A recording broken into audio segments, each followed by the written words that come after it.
In Key West, visitors will find a museum that has quite the haunted history. This is the Martello Gallery, also known as the East Martello Tower. The museum is located at 3501 South Roosevelt Boulevard in Key West. It has been on the U.S. National Register of Historic Places since 1972, and it is known as one of the most haunted places in Key West. Could it be because the infamous Robert the Doll is housed here? Perhaps there are other spirits that linger around too. The East Martello Tower was used quite a bit during the Civil War.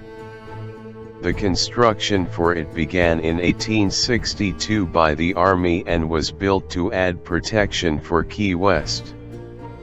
The city wanted to be able to defend itself against any possibilities of a Confederacy attack. Key West was being controlled by the Union Army during the Civil War, but there were many citizens of the city that were in support of the Confederacy.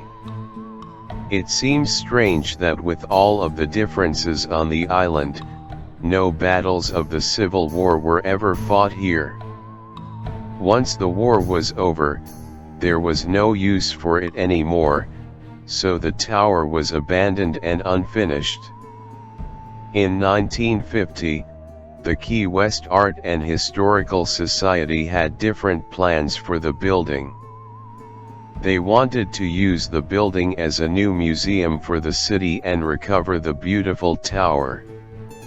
It has become one of the most highly visited spots in Key West, and those who visit it love the history and information about it.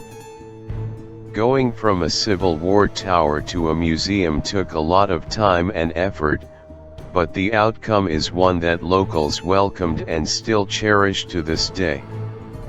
The Historical Society has kept many famous artifacts from the island, and one of them even has a haunted history. The story of Robert the Doll begins with a child named Robert Eugene Otto.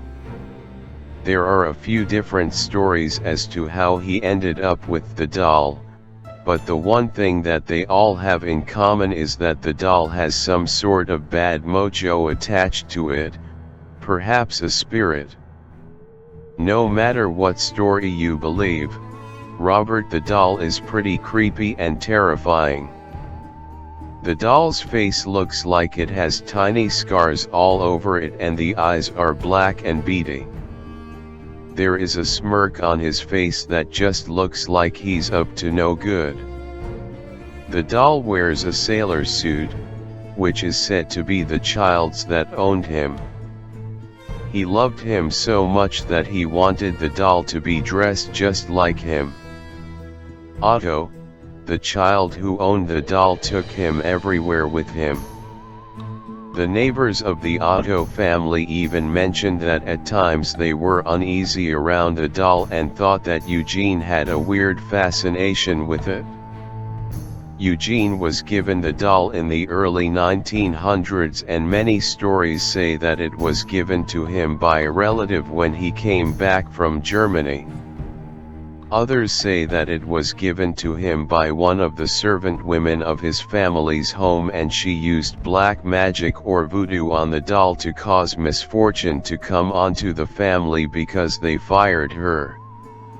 The doll seemed completely normal at first, and Eugene's parents thought it was a great gift for their young son. Strange things did begin to happen shortly after he was given the doll. The night was pretty normal for the Otto household. Gene woke up to find that Robert the Doll had moved from his side while he was sleeping, and now he was at the foot of his bed just looking at him. Shortly after, his mother woke up to his screams and the sound of furniture being thrown around. Gene was crying hysterically and was curled up because he was so scared. The door was locked, which Gene said Robert did it. When his mother finally got into his room, the furniture was thrown all over the room. The stories of Robert causing commotion in the house got even scarier as he was in the home longer. Gene would often whisper to the doll, and it would startle his family when they would hear a response coming from the doll. The voice wasn't Gene's though. It was a deep, husky, and dark voice that would come from the general direction of the doll. Some of the staff members that worked in the auto home even said that they saw the look on the doll's face change many times.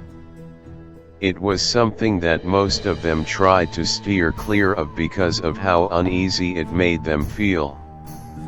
The Otto family thought that once Gene grew up and got married, the doll would be gone for good, but they were wrong. Robert the doll was eventually locked in the attic of the Otto home. The family said that they could still hear him moving around while he was up there. There were even claims by the staff in the home that they would find the doll in the main house even though he was locked in the attic. The staff were terrified of the doll and just knew that he had some evil attached to him.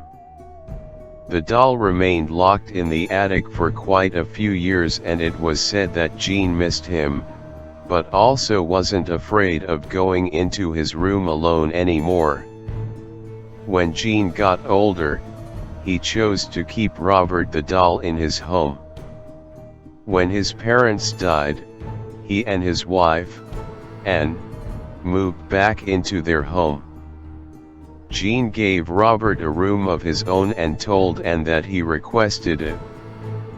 The room was upstairs and Robert could look out of the window and onto the street. There were many times that Gene would paint in his favorite room and he would have Robert sitting right next to him as if he was painting as well. Passers-by said that they felt uneasy about the doll looking down on them, and some neighbors would avoid going by the house altogether. Anne was constantly asking Gene to give the doll away because it made her feel uneasy. Rumor claims that Anne died from being insane after she locked Robert back in the attic. Gene Otto died in 1974, and when a new owner moved into his home, Robert was still there.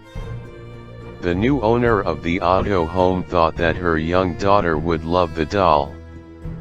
The girl made many claims that the doll was alive and it would talk to her and look at her. She also said it tried to hurt her on several occasions.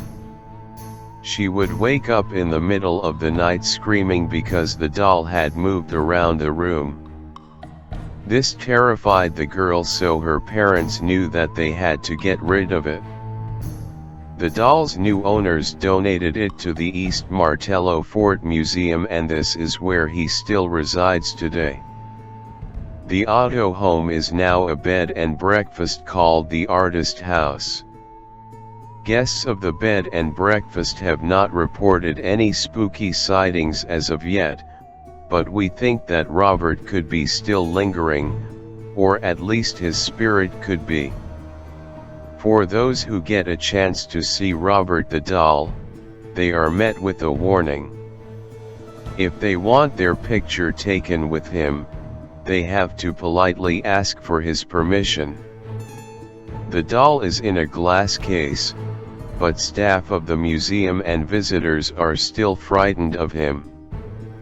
The museum has collected many letters of guests apologizing to the doll for any ill will they may have caused. Visitors have claimed that after leaving the museum they have had a string of horrible luck, including sickness, car accidents, and relationship troubles. One rule of thumb to remember when visiting Robert the doll: be kind and courteous, and do not laugh at him. Robert the doll is one of the main reasons that the East Martello Fort Museum is one of the most haunted places in Key West. If you decide to visit the doll, Make sure that you are kind and polite to him because you never know what will happen.